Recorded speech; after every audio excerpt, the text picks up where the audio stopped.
এরপরে বিশ্বনবী বলতেন জুমার দিনে সূরাতুল কাহাফ পড়বা, কাহাফ পড়া সুন্নাহ। সূরাতুল কাহাফ পড়তে রাজি আছেন? আগামীকাল রাজি আছেন তো? 18 নম্বর সূরা, কোরআনের একেবারে মাঝখানের সূরা। আলহামদুলিল্লাহিল্লাযী আনজালা আলা আবদিহিল কিতাবা ওয়া লাম ইয়াজআল লাহু ইওয়াজা, এই আয়াত দিয়ে শুরু হয়েছে, শেষ করা হয়েছে ফামান কানা ইয়ারজু লিকা রাব্বিহি ফালইআমাল আমালান সালিহা ওয়া লা ইউশরিক বিইবাদাতি রাব্বিহি। বিশ্বনবী বললেন সূরাতুল কাহাফ যে তেলাওয়াত করবে ইয়াকুনু লাহু নূর, এই সূরাতুল কাহাফ কিয়ামতের দিন তার সামনে বিশাল একটা আলো হয়ে আসবে। এই আলো দিয়ে পুলসিরাত পার হয়ে ওই বান্দা জান্নাতের ভেতরে ঢুকে যাবে।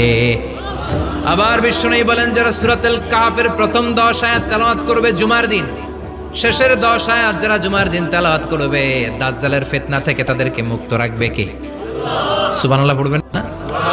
কালকে সূরাতুল কাহাফ দিয়ে সকাল শুরু করতে রাজি আছেন?